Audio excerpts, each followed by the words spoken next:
নমস্কার বন্ধুরা, আমি জয়রাজ খেলগল্প পরিবারে তোমাদের স্বাগত জানাই।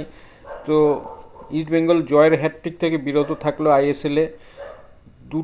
প্রথম দুটি ম্যাচে দুর্দান্ত জয়ের পর আজ জামশেদপুর এফসির সামনাসামনি হয়েছিল ইস্টবেঙ্গল, যেখানে আশা করা যাচ্ছিল ইস্টবেঙ্গলের রিসেন্ট যে পারফরমেন্স সেই দেখে যে ইস্টবেঙ্গল জামশেদপুর এফসিকেও তাদের ঘরের মাটিতে, ইস্টবেঙ্গলের ঘরের মাটিতে হারিয়ে দেবে এবং টানা তিনটি জয় অর্থাৎ জয়ের হ্যাট্রিক করবে। কিন্তু দেখা গেল জামশেদপুর এফসির কাছে ইস্টবেঙ্গল হেরে গেল। কিন্তু খেলার শুরুটা ইস্টবেঙ্গল খুব ভালো করেছিল এবং কিছু সুযোগ নষ্ট হয়েছিল, কিন্তু কাঙ্ক্ষিত গোল খেলার 40 মিনিটের মাথায় এসে গেছিল এডমুন্ড আলডিন্টিকা। দুর্দান্ত একটি গোল করে ইস্টবেঙ্গলকে প্রথম হাফে 1-0 এগিয়ে দেয়। এরপরে দ্বিতীয় হাফে ইস্টবেঙ্গল খেলতে নামে এবং অবশ্যই আরও চান্সেস ক্রিয়েট হয় এবং জামশেদপুর এফসিও যথেষ্ট বেগ দেয় ইস্টবেঙ্গলকে এবং তারাও অনেক চান্সেস ক্রিয়েট করে। তারাও অনেক গোলের কাছাকাছি অনেকবারই পৌঁছে গেছিলো। এরই ফলস্বরূপ 61 মিনিটে জামশেদপুর এফসি কর্নার পায় এবং স্টিফেন এজে হেডের মাধ্যমে গোল করে জামশেদপুর এফসিকে সমতায় ফেরায়।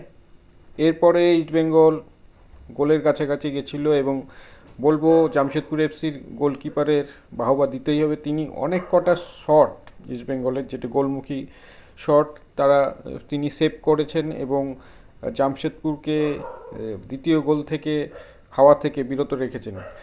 এরই মধ্যে 87 মিনিটের মাথায় কাজিকাওয়া একটি ভলি করে বক্সের সামনে থেকে গোল করে দেয় এবং জামশেদপুরকে 2-1 এগিয়ে দেয়।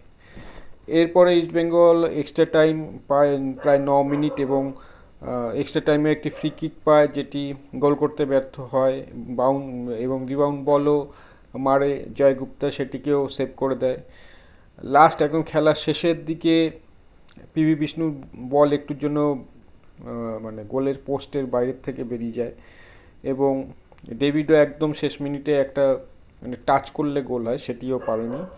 একটু কঠিন ছিল বলটা। যাই হোক, দিনটা আজকে ইস্টবেঙ্গলের ছিল না, কিন্তু ইস্টবেঙ্গল কিন্তু দুর্দান্ত খেলেছে এবং আজ ডেবিউ করেছিল ইস্টবেঙ্গলের যে নতুন ফরেনার স্ট্রাইকার সোজবার্গ, তিনি ডেবিউ করেছে। মোটামুটি প্রথম ম্যাচে বলবো না যে খুব একটা ভালো খেলেছে, তো তাকে সময় দিতে হবে, বোঝা গেল। আর এখন যা ইস্টবেঙ্গলের পজিশান, ইস্টবেঙ্গল প্রথম লিগ টেবিল প্রথম ছিল, এখন ইস্টবেঙ্গল 3 নম্বর নেমে আসলো। জামশেদপুর এফসি 3 ম্যাচে 3টি জয় নিয়ে 9 পয়েন্ট নিয়ে লিগ টেবিলের প্রথম স্থানে রয়েছে। দ্বিতীয় স্থানে রয়েছে এফসি গোয়া, তারাও 3টি খেলেছে, 2টি ম্যাচ জিতেছে, একটি ড্র করেছে, 7 পয়েন্ট নিয়ে দ্বিতীয় স্থানে রয়েছে। 3 নম্বরে রয়েছে ইস্টবেঙ্গল। 3 নম্বরে 3টি ম্যাচ খেলে ইস্টবেঙ্গল 2টি জিতেছে, আজকে হেরেছে। একটি হারের সুবাদে ইস্টবেঙ্গলের পয়েন্ট 6। 4 নম্বরে রয়েছে মোহনবাগান, 2টি ম্যাচে 2টি জিতেছে, সংগৃহীত পয়েন্ট তাদের 6। 5 নম্বর রয়েছে মুম্বাই সিটি, তারাও 2টি ম্যাচে 2টি জিতেছে, সংগৃহীত পয়েন্ট 6, গোল পার্থক্যে 5 নম্বর রয়েছে। তো এখন মোহনবাগান তাদের পরের ম্যাচ যদি জিতে যায় তাহলে কিন্তু মোহনবাগান গোল পার্থক্যে হয়তো জামশেদপুরের পিছনে থাকবে, বা গোল পার্থক্য মিটিয়ে দিলে মোহনবাগান 1 নম্বর পজিশনে চলে আসবে। তো ইস্টবেঙ্গল যেহেতু সিঙ্গেল লিগ এই টুর্নামেন্টটা চলছে আইএসএল, তো ইস্টবেঙ্গলের কাছে প্রত্যেকটা ম্যাচ খুবই গুরুত্বপূর্ণ। মানে এই ম্যাচটা অবশ্যই জেতা উচিত ছিল ইস্টবেঙ্গলের। তো কিছু করার নেই, আজকে ভাগ্য সহায় ছিল না, ভালো খেলেছিল এবং অ্যালবিনো গোমসও অনেক সেভ দিয়ে দিয়েছে। আরেকটা জিনিস যেটা বোঝা যাচ্ছে, ইস্টবেঙ্গল ডিফেন্সে যাকে দরকার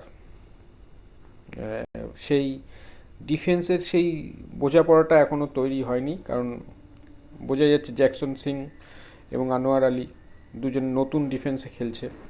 কেভিন সিভিলে চোটের কারণে ইস্টবেঙ্গলের ডিফেন্সে একটু নড়বড়ে হয়ে গেছে।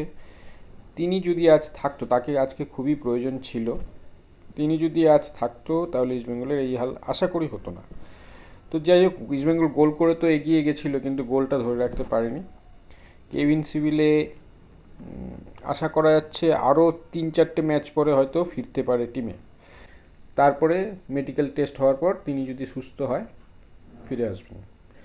তো যা রিসোর্স আছে, যা হাতে এখন ইস্টবেঙ্গলের অস্ত্র আছে, অস্কার ভুজনকে তাই নিয়েই খেলতে হবে এবং ম্যাচ জিততে হবে যদি টুর্নামেন্টে একটা ভালো কিছু ফল করতে হয়। ইস্টবেঙ্গলের এবার কিন্তু ভালো চান্সেস আছে। যাই হোক, আজ খেলা হার জিত আছে, আজ হেরেছে, পরের ম্যাচটাই যাতে জেতে সেটাই আশা রাখবো।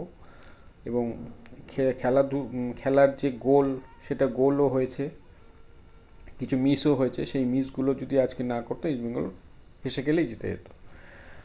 তো বন্ধুরা, আজ এখানেই শেষ করছি, দেখা হচ্ছে পরের ভিডিও। তোমরা ভালো থেকো, সুস্থ থেকো, সঙ্গে থেকো। আমার এই ভিডিওটিকে অবশ্যই শেয়ার করো, আমার চ্যানেলটিকে লাইক, শেয়ার এবং সাবস্ক্রাইব করো। টাটা।